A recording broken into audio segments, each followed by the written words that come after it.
Dans la vie, on peut élever plusieurs quotients. Qu'est-ce que tu attends? Augmente ta vitesse. Amis de la forme et de la santé, bienvenue. Peut-être avez-vous entendu parler de la vitamine D. Peut-être vous en prenez actuellement, puisque c'est l'hiver et le soleil est inaccessible. Alors, quelle dose vous prenez? 2000 unités, 15 000 unités, des fois on nous propose 50 000 unités. Est-ce que votre vitamine D dans le sang monte véritablement? Est-ce que vous pensez prendre la bonne dose? Alors, vous savez qu'il y a les laboratoires que vous pouvez aller vous rendre au laboratoire et demander un bilan sanguin de vitamine D. Comme il n'est pas prescrit par le médecin, celui-ci sera payant. Enfin, il y a d'autres façons de savoir si notre taux de vitamine D est bon. C'est-à-dire, est-ce que vous avez un système immunitaire correct? Est-ce que pendant cet hiver, vous toussez? Quand vous tombez malade, vous allez peut-être tomber malade. Tout le monde tombe malade. Mais combien de temps vous allez faire pour vous remettre de cette maladie? D'accord? Quelle est votre résilience immunitaire? Et en cela, si ça dure trop longtemps, peut-être que votre vitamine D, n'est pas assez haute et quand c'est comme ça, on peut aller vérifier au laboratoire. Bon, je vous invite à vérifier en même temps le sélénium, le zinc, qui sont les 2 minéraux qui peuvent s'assembler dans votre bilan sanguin. Ensuite, sans bilan, comment on pourrait savoir? Eh bien, il faut savoir que quand la vitamine D, vous l'absorbez par le soleil ou même que vous l'absorbez par complément alimentaire, eh bien, celle-ci va devoir passer par le foie et par le rein. D'accord?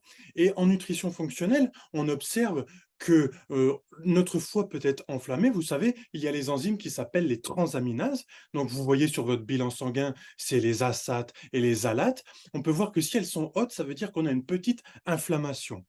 Et on peut traiter ça par de l'alimentation inflammatoire, etc. Et même la vitamine D elle-même est la vitamine vraiment pro-anti-inflammatoire. C'est pour ça qu'elle est si importante au niveau du système immunitaire, mais partout dans le corps. Elle a même des effets indirects pour la prise de muscle, pour la création de testostérone et bien d'autres choses, pour la cognition et bien d'autres choses.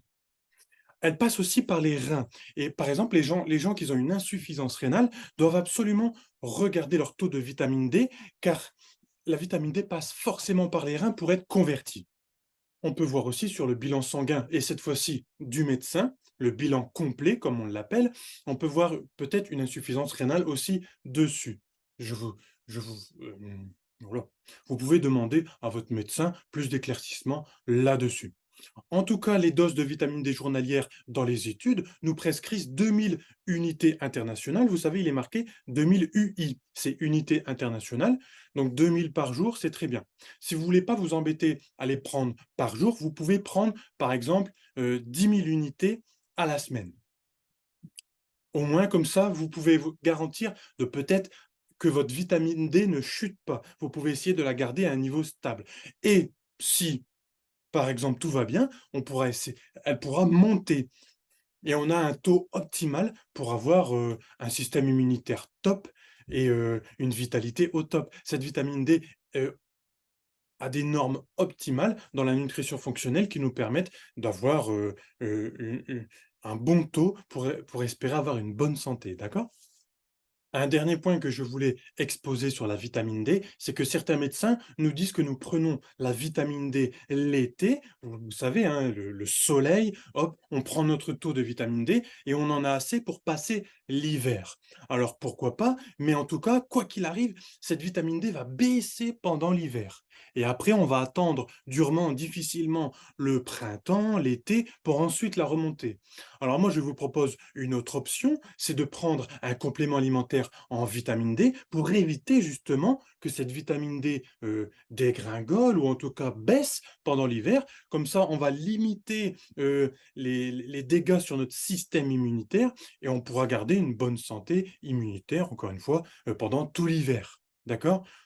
Évitons de la baisse du système immunitaire en prenant un petit complément de vitamine D, voilà, ça me paraît très convenable.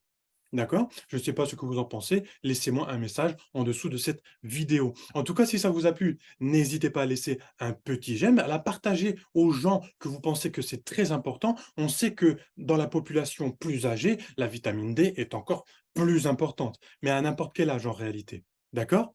J'espère que ça vous a plu. Si vous avez besoin de plus de renseignements, plus d'infos, rejoignez-moi sur j'irai.laforme.fr. Plein de bonnes choses sur ce site, hein, des podcasts des experts avec Michael Gundy, le docteur Aldo et d'autres experts, Boris Duda, coach en respiration. Très intéressant, tous ces podcasts. En tout cas, j'espère que ça vous a plu. À bientôt. Complément alimentaire en vitamine D, je pense que c'est nécessaire. Et surtout, paix et forme à vous. À bientôt.